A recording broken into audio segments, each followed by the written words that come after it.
ಪ್ರತಿಯೊಂದು Google search ಏನೇನ್ ಮಾಡಿರ್ತೀರಾ ಎಲ್ಲಾನು ರೆಕಾರ್ಡ್ ಆಗ್ತಿದ್ಯಾ?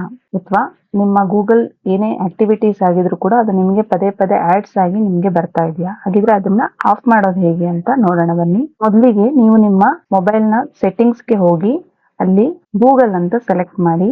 ನಂತರ ಅಲ್ಲಿ ಮ್ಯಾನೇಜ್ ಯುವರ್ ಗೂಗಲ್ ಅಕೌಂಟ್ ಅಂತ ಕ್ಲಿಕ್ ಮಾಡಿ. ಆಮೇಲೆ ಮೇಲೆ ಕಾಣುವಂತ ಡೇಟಾ ಅಂಡ್ ಪ್ರೈವಸಿ ಕ್ಲಿಕ್ ಮಾಡಿ. ಹಾಗೆ ಸ್ಕ್ರೋಲ್ ಮಾಡಿದ್ರೆ ವೆಬ್ ಅಂಡ್ ಆಪ್ ಆಕ್ಟಿವಿಟಿ ಅಂತಿದೆ ನೋಡಿ, ಅದನ್ನ ಕ್ಲಿಕ್ ಮಾಡಿದ್ರೆ ಇಲ್ಲಿ ನೀವು ಆನ್ ಅಂತ ಇದೆಯಲ್ಲ ಅದನ್ನ ಟರ್ನ್ ಆಫ್ ಮಾಡ್ಕೊಂಡ್ರೆ ಮುಗೀತು. ಅಲ್ಲಿ ನಿಮ್ಗೆ 2 ಆಪ್ಷನ್ ಇದೆ, turn off one step and turn off and delete activity ಎರಡಿದೆ. ಒಂದು ಟರ್ನ್ ಆಫ್ ಕೊಟ್ರೆ ಡೈರೆಕ್ಟ್ ಟರ್ನ್ ಆಫ್ ಆಗುತ್ತೆ, ಬಟ್ ನಿಮ್ಮ ಆಕ್ಟಿವಿಟೀಸ್ ಡಿಲೀಟ್ ಆಗಲ್ಲ. Turn off and delete activity ಕೊಟ್ರೆ ಅಲ್ಲಿ ನಿಮ್ಗೆ ಆಕ್ಟಿವಿಟಿ ಕೂಡ ಡಿಲೀಟ್ ಆಗುತ್ತೆ. ಆಫ್ ಆಗಿದೆ, ಮತ್ತೆ ನಿಮ್ಗೆ ಆನ್ ಮಾಡ್ಕೋಬೇಕು ಅಂದ್ರೆ ಟರ್ನ್ ಬ್ಯಾಕ್ ಆನ್ ಅಂತ ಕೊಟ್ರೆ ಆಯ್ತು. ಇಷ್ಟು ಸ್ಟೆಪ್ಗಳನ್ನ ನೀವು ಫಾಲೋ ಮಾಡಿದ್ರೆ ನಿಮ್ಮ web and app activity off ಆಗುತ್ತೆ. Thank you.